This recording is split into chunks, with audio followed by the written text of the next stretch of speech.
YL그룹 제4대 회장으로 황기찬 씨가 공식 선임되었다는 소식이 전해지면서 재계가 또 한 번 뒤흔들렸습니다.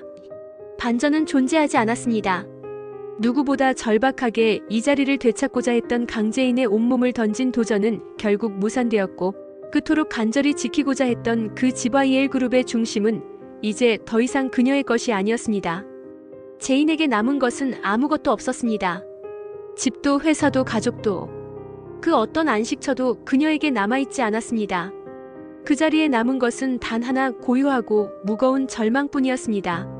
재인은 텅 빈 응접실 한복판에 홀로 앉아 있었고, 거실 한가운데 있는 TV에서는 황기찬이 취임사 중 공정하고 투명한 리더십을 기반으로 YL그룹을 새로운 100년 기업으로 이끌겠다는 식의 허위 가득한 다짐을 늘어놓고 있었습니다.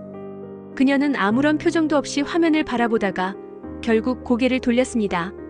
마치 이 모든 것을 부정하고 싶다는 듯. 한편 교도소 구치소에서 그 뉴스를 접하게 된 이는 또 한 사람이었습니다. 바로 강재인의 생모이자 현재 수감 중인 최자영. 자영은 텔레비전에서 흘러나오는 뉴스 자막을 확인한 뒤 굳어진 얼굴로 이를 악물며 중얼거렸습니다. 내 딸 강재인이 아니라 내 놈이 회장이 됐다고. 분노가 치밀어 올랐습니다. 마치 딸을 2번 버리는 세상 앞에 저주를 퍼붓듯 자영은 손에 들고 있던 공용 핸드폰을 거칠게 바닥으로 던져버렸습니다. 균열진 액정 너머로도 황기찬의 당선 기사는 여전히 미소 짓고 있었고, 자영은 온몸을 떨며 외쳤습니다. 세상은 왜 죄 없는 사람만 벌을 받게 만들어? 그놈이 회장이라고. 그놈이. 이 소식은 곧장 강재인의 귀에도 들어갔고, 그녀가 쫓겨난 그 집, 그녀의 이름이 더 이상 존재하지 않는 그 공간에서는 숙자가 여느 때보다 독하게 말을 내뱉고 있었습니다. 내까짓 게 뭘 어쩔 건데? 그녀는 팔짱을 낀 채 웃음을 지으며 계속해서 몰아붙였습니다. 아직도 지가 재벌집 딸내미인 줄 아나? 뭐네? 주제를 좀 알아. 너 같은 게 감히 그 자리에 오를 수 있을 거라고 생각했냐? 숙자의 목소리는 모욕과 경멸로 가득 차 있었고, 그 말은 칼날처럼 재인의 심장에 박혀들었습니다. 그녀는 말없이 듣고만 있었지만 눈빛은 점점 빛을 잃어갔습니다. 한때 믿었던 사람, 자신의 곁을 지켜주던 존재였던 숙자가 이토록 철저하게 자신을 짓밟고 있음을 확인하는 순간 그녀는 마음속에서 무언가가 찢어지는 감각을 느꼈습니다. 밤이 찾아오고 재인은 술에 취한 채 도심의 골목을 배회하다 마침내 강도윤에게 발견됩니다. 도윤은 재인을 부축하며 조용히 말했습니다. 괜찮아요. 이제 그만해요. 이러다 진짜 무너져요. 도윤은 그녀를 자신의 집으로 데려가 조심스럽게 소파에 눕힙니다. 그리고 이 모습을 지켜본 인물은 또 있었습니다. 도윤의 여동생 윤희. 그녀는 다소 놀란 눈으로 오빠에게 다가가 묻습니다. 둘이 잘 아는 사이야? 나 저 아가씨 좀 알아. 도윤은 잠시 망설이다가 대답합니다. 도움이 필요한 사람일 뿐이야. 그러나 윤희는 눈빛을 거두지 않습니다. 그녀는 재인의 얼굴을 유심히 바라보다 말없이 돌아서지만 마음 한편에 피어오르는 의문은 쉽게 가라앉지 않았습니다. 다음 날 아직도 술기운이 가시지 않은 재인은 도윤의 도움으로 잠시 안정을 찾지만 여전히 안식할 공간은 없었습니다.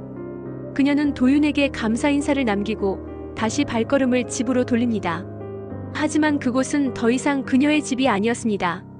이미 황기찬의 명령으로 출입 통제 명단에 오른 그녀는 현관 앞에서 경비의 제지를 받습니다. 죄송합니다. 강재인 씨, 이 집에 더 이상 출입하실 수 없습니다.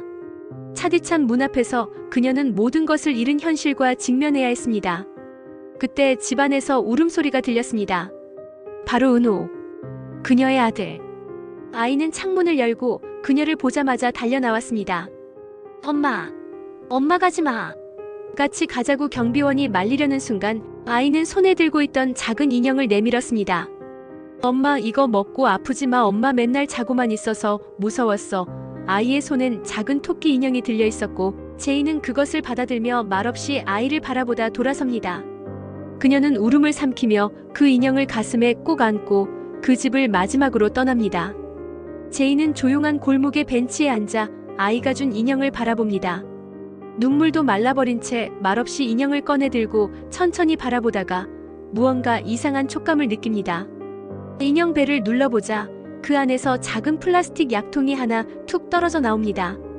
수면제. 제이는 그 순간 숨이 멎는 듯한 충격에 사로잡힙니다. 손이 떨립니다.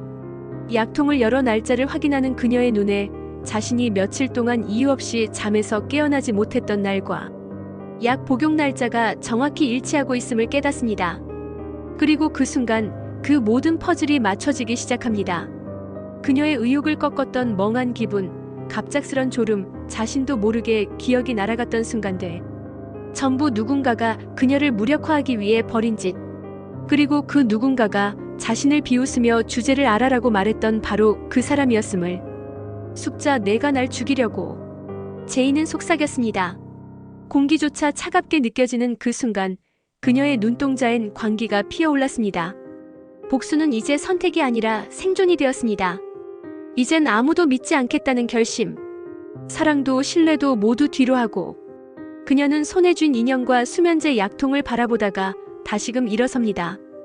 울지 않습니다. 흔들리지도 않습니다.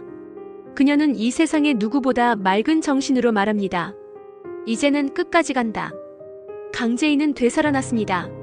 모든 걸 잃은 그날 결국 그녀는 살아남았습니다.